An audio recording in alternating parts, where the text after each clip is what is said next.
Yo, what up guys, I'm Sammy and welcome back to the Soul Brothers channel, and this is my initial comparison of the Kyrie 7 and the Kyrie 8 Infinity. So the Kyrie 7 retails for 130 bucks, the Kyrie 8 we don't know yet.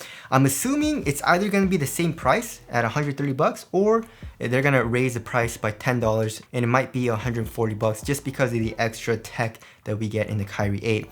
But anyways, if you guys do want to cop the Kyrie 7, it is on sale and it's like Cyber Monday deals and stuff. I feel like it's still going on. So I'll leave links to that below. But let's get it started off with the tracciones. So the Kyrie 7 has really good traction. Same thing with the Kyrie Low 4. It's the same exact like traction pattern and everything. But yeah, the Kyrie 7 super duper good. And also like when I got the Kyrie 8 in today, I tried the Kyrie 7 on my wood floors and it was squeaky and it was biting like really well, like the Kyrie 7 does. And then I tried the Kyrie 8 and then wasn't really biting all too well, which definitely does suck. Of course, I'm gonna need to break it in and see if it does get better, but right now the Kyrie 8 is not looking too good for the traction, which has me very sad. Also, for durability, the Kyrie 7 was absolutely horrendous. This is actually my second pair of Kyrie 7s. My first pair, that I actually had the same exact colorway, and I had to get a second pair just because when I was playing in the Kyrie 7, this part was just absolutely destroyed, right? It was just bare rubber. So yeah, the durability on the Kyrie 7 was really bad, and I feel like it's gonna be the same here in the Kyrie 8. Like when I'm feeling the Kyrie 8 like rubber, it's super thin, it's very pliable and soft, and which indicates to me that it's not gonna be very good on an outdoor court. So yeah, durability I feel like is not going to be good in the Kyrie 8. As far as the outsole curvature goes, it's pretty much the same in both of the shoes for the shape, right?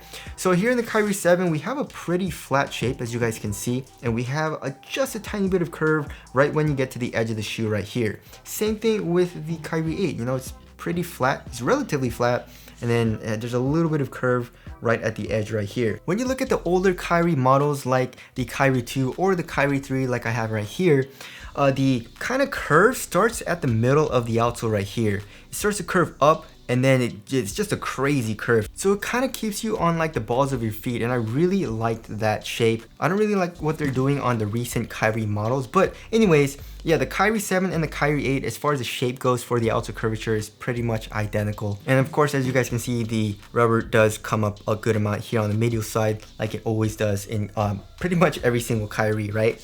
Alright, moving on to the heel to toe transition, the Kyrie 7 was pretty damn smooth. We have a nice curved shape here in the heel, fully exposed midsole, and we have a very curved shape here in the forefoot as well.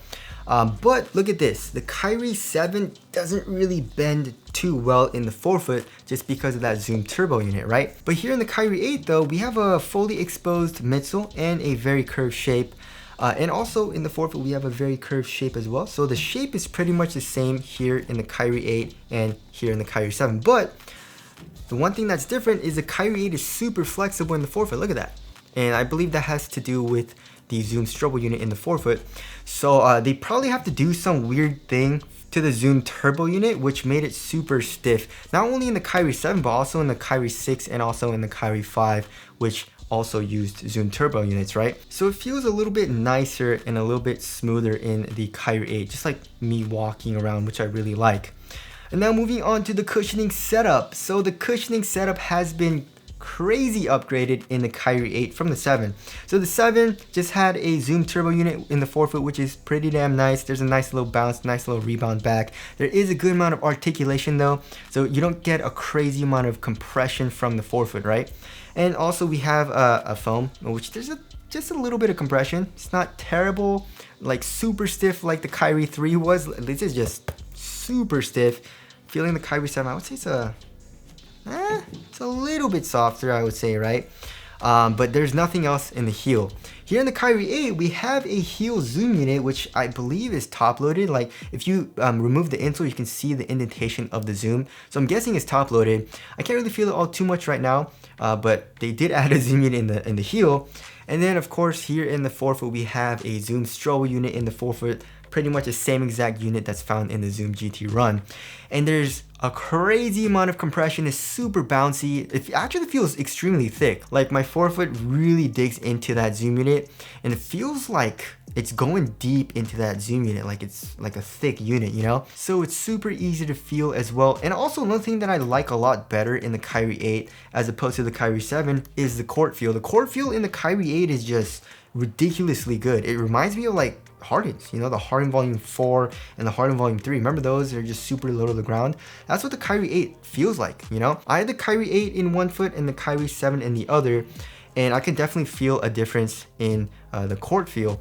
So yeah, I really like that. So in my opinion, they really improved the cushioning setup. Also, remember in the Zoom GT Run, if you watch the performance review, I didn't really like the cushioning setup all too much just because that Zoom strobe unit in the forefoot like protruded up, like bulged up like crazy. So it like my forefoot would feel like it was like just going up. But here in the Kyrie 8, it actually feels pretty flat, which I really like. So there's really no problems with me for the Kyrie 8. The only thing that I am a little worried about is that maybe there's a little too much compression, and when I start playing, I might not like it. But right now, I'm liking it a lot so far, and actually a lot better than the Kyrie 7. Alright, moving on to the materials. So the Kyrie 7 had an extremely thin material, but this mesh felt a little flimsy and also pretty cheap, right? So here in the Kyrie 8, I feel like they kept it pretty much the same exact thickness. Like look at that, it's just extremely thin. It's paper thin. It conforms to your foot extremely well, but it doesn't feel as flimsy. So it feels better quality in hand, and also it looks better quality. As you guys can see, like the Kyrie 7 looks a little cheap, the Kyrie 8, just in my opinion, looks a little bit better quality. Also in the midfoot, both of these shoes stay extremely thin, and the Kyrie 7 also is extremely thin. But here for the tongue, just the Kyrie 7 has, I would say, like a good amount of padding. It's pretty well padded, it feels nice. But look at the Kyrie 8, guys. Look at that. It's just so much padding and it feels so comfortable on top of my foot. And it doesn't add like a whole bunch of bulk, just in my opinion. I like to have that nice plush feeling on top of my foot. And also in the ankle area, I would say there's a good amount more padding here on the sides of the ankle. Here in the back of the ankle, I would say it's around the same actually. Where your Achilles is, the amount of padding, but on the sides, I would say the Kyrie 8 has just a tiny bit more. So to be honest, I would say the Kyrie 8 is an upgrade. You know, like I said, it's just as thin, but it's better quality, it looks better, and I do like the extra like padding that you get from the tongue and ankle area in the Kyrie 8. I don't think it's too much or anything. Of course, if you want something a little bit more minimal, then probably the Kyrie 7 is better, but in my opinion, I like how the Kyrie 8 feels better. Also for the lacing system, here in the Kyrie 7, we got the finger system. You got 2 fingers on the medial and lateral side for extra containment. The Kyrie 8, we got pretty much the same thing, but it's made out of leather, and it also goes across the tongue. So I was like, oh, is it pretty similar to the Kyrie Flytrap 5, where when you pull on the laces, it pulls this and it goes through and you get better lockdown or whatever? No, it's just a gimmick. It actually doesn't connect. Which is they're trying to fool us now, but it doesn't really do anything. But I guess it does look kind of similar if you guys look at both of these systems. All right, moving on to the fit. For me personally, they both fit me extremely well. Just like, it's just a perfect fit for me. So I went true to size and it fits extremely snug. Like my toes go right to the edge of the shoe in both of them. So if you don't like that, I would suggest going up half a size. But for me, it's really nice. But I would say the Kyrie 7 is a little bit more snug than the Kyrie 8 here in the toe box. The Kyrie 7 is really snug to the point where I can't even really like curl my toes up. The Kyrie 8, I'm not saying it's super roomy, it's just a little bit roomier than the Kyrie 7. I can curl my toes up just a little bit more. And I feel like over time, this kind of like textile material will stretch out a little bit. So it might even get a little bit roomier.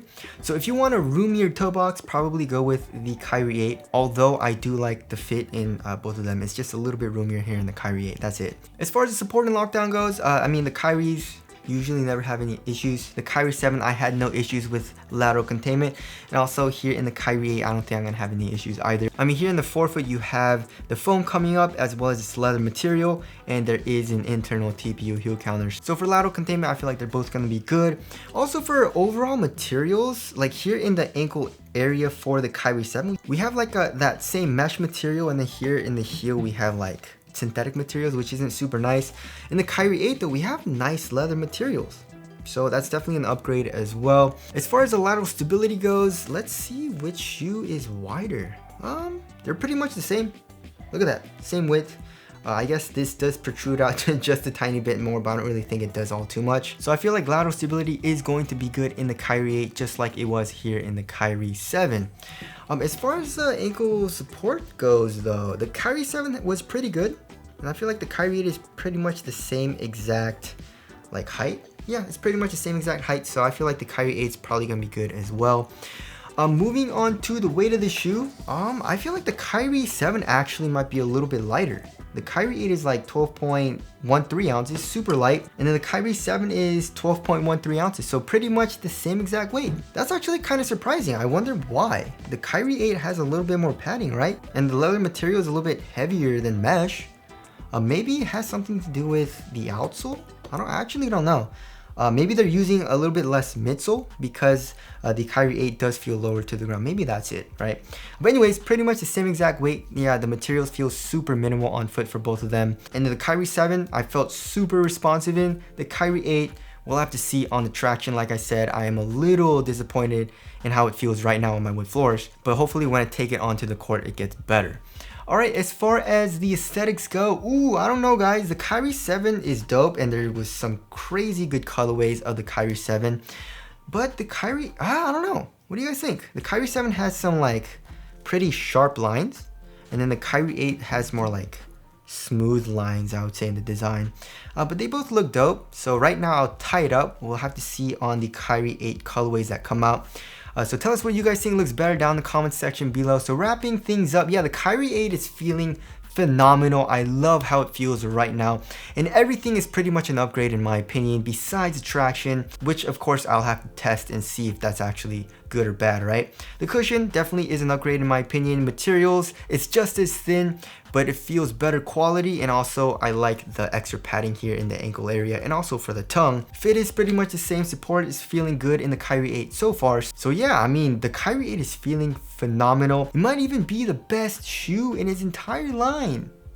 But of course we'll have to see on the traction. If the traction sucks, then yeah, of course it's not. But if the traction holds up and it's really good, like top tier traction, the Kyrie 8, in my opinion, I feel like it's going to be like a top tier performer in this line. But anyways, that about concludes this initial comparison of the Kyrie 8 Infinity and the Kyrie 7. Thank you guys for watching, and I'll see you guys in the next one.